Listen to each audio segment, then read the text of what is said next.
कांदा कापून घेतलेला आहे, टोमॅटो, कढीपत्ता आणि हे खोबरं आणि कांदा भाजून त्याचं थोडंसं वाटण घेतलेलं आहे आणि भाजी धुवून ठेवलेली आहे, घेवडा आणि बटाटे. कुकर गरम करत ठेवलेला आहे आणि भाजी आपण कुकरमध्ये टाकायची. कुकरमध्ये आपल्या आवडीनुसार तेल टाकायचं.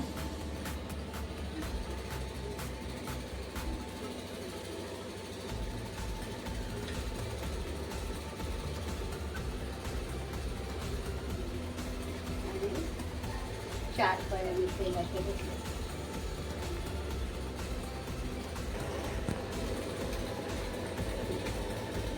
आता थोडीशी मोहरी तडतडू द्यायची.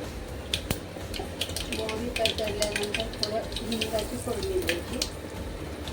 हिंगाची फोडणी दिल्यानंतर जिरं टाकायचं, गॅस कमी करून, कारण जिरं लवकर तरपते म्हणून. जिरं टाकल्यानंतर कढीपत्ता थोडा तडतडू द्यायचा आणि नंतर मग कांदा टाकायचा.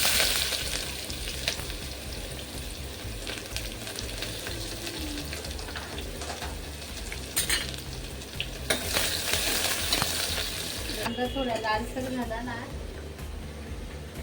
की अर्धा चमचा हळद टाकायची.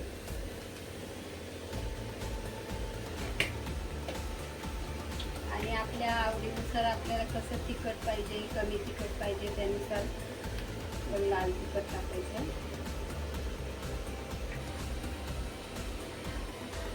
नंतर टोमॅटो घालायचे.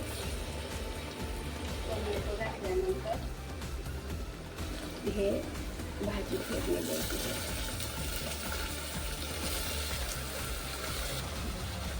भाजी टाकल्यानंतर मसाला आणि जे बाकीचे साहित्य जरा मिक्स होऊन द्यायचं.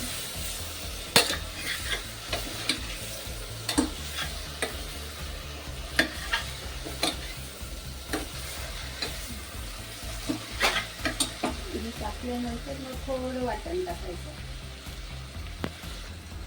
कांदा आणि लसूण, कांदा आणि खोबरं भाजून घेतलेलं आहे ना, ते वाटण नंतर टाकलं तरी चालतं, कारण ते भाजलेलं असतं म्हणून. उगाच थोडंच वाटण टाकायचं, कारण जास्त वाटण टाकलं तर ते घेवड्याला काही चव नाही राहत त्या घेवड्याची. वाटण थोडंच टाकायचं, 1 चमचा. पूर्ण मसाला त्याच्यामध्ये मुरू द्यायचा. थोडी वाफ येऊ द्यायची. वाफ येईपर्यंत थोडं पाणी टाकायचं झाकणावर, थोडं गरम होईपर्यंत.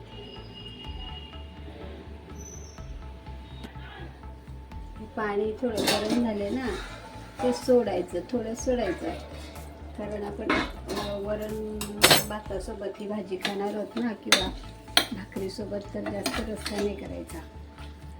असं थोडंच आता हे झाल्यानंतर आपल्या चवीनुसार मीठ टाकायचं.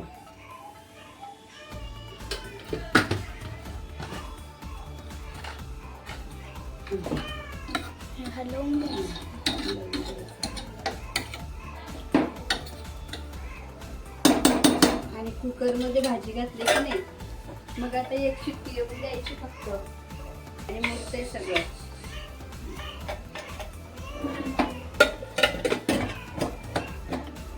गॅस फास्ट करायचा आणि कुकरला 1 शिट्टी येऊन द्यायची, फक्त 1 शिट्टी. एका शिट्टीत भाजी होते.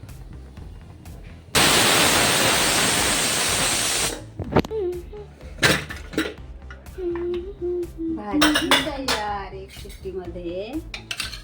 हे बघ,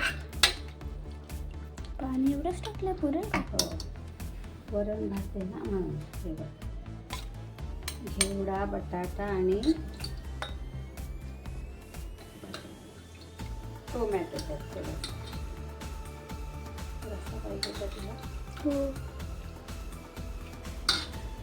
हे घे, फोडणीचं वरण भात, पापड आणि घेवडा बटाटा भाजी.